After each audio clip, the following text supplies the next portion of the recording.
Then they told David, Look, the Philistines are fighting against Keilah, and they are robbing the threshing floors.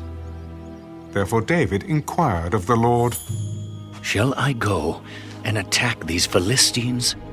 Go and attack the Philistines and save Keilah. But David's men said to him, Look, we are afraid here in Judah. How much more then if we go to Keilah against the armies of the Philistines? Then David inquired of the Lord once again. And the Lord answered him, Arise, go down to Keilah, for I will deliver the Philistines into your hand. And David and his men went to Keilah and fought with the Philistines, and struck them with a mighty blow, and took away their livestock. So David saved the inhabitants of Keilah. Now it happened, when Abiathar, the son of Ahimelech, fled to David at Keilah, that he went down with an ephod in his hand. And Saul was told that David had gone to Keilah. So Saul said, God has delivered him into my hand, for he has shut himself in by entering a town that has gates and bars. Then Saul called all the people together for war, to go down to Keilah to besiege David and his men. When David knew that Saul plotted evil against him, he said to Abiathar the priest, Bring the ephod here. O Lord, God of Israel, your servant has certainly heard that Saul seeks to come to Keilah, to destroy the city for my sake. Will the men of Keilah deliver me into his hand? Will Saul come down, as your servant has heard? O Lord God of Israel, I pray, tell your servant.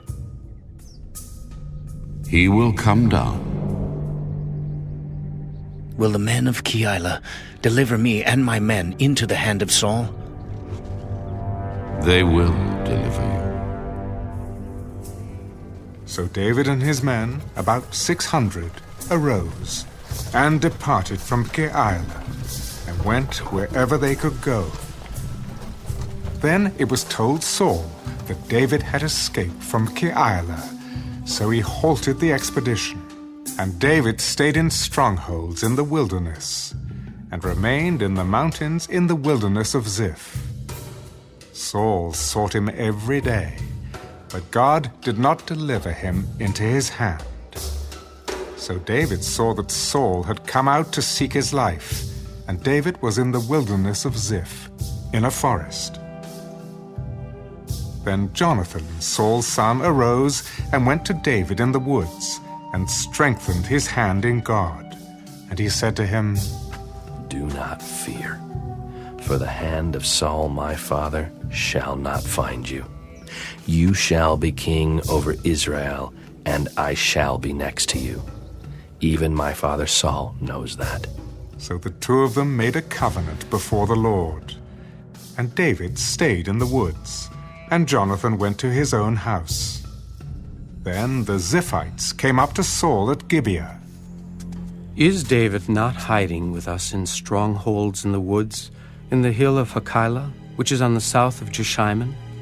Now therefore, O king, come down according to all the desire of your soul to come down, and our part shall be to deliver him into the king's hand. Blessed are you of the Lord, for you have compassion on me. Please go and find out for sure, and see the place where his hideout is, and who has seen him there. For I am told he is very crafty. See, therefore, and take knowledge of all the lurking places where he hides, and come back to me with certainty, and I will go with you. And it shall be, if he is in the land, that I will search for him throughout all the clans of Judah. So they arose and went to Ziph before Saul. But David and his men were in the wilderness of Maon, in the plain on the south of Jeshimon. When Saul and his men went to seek him, they told David. Therefore he went down to the rock and stayed in the wilderness of Maon. And when Saul heard that, he pursued David in the wilderness of Maon. Then Saul went on one side of the mountain, and David and his men on the other side of the mountain. So David made haste to get away from Saul, for Saul and his men were encircling David and his men to take them. But a messenger came to Saul. "Hurry and come, for the Philistines have invaded the land." Therefore Saul returned from pursuing David and went against the Philistines. So they called that place the Rock of Escape. Then David went up from there and dwelt in strongholds at En-Gedi.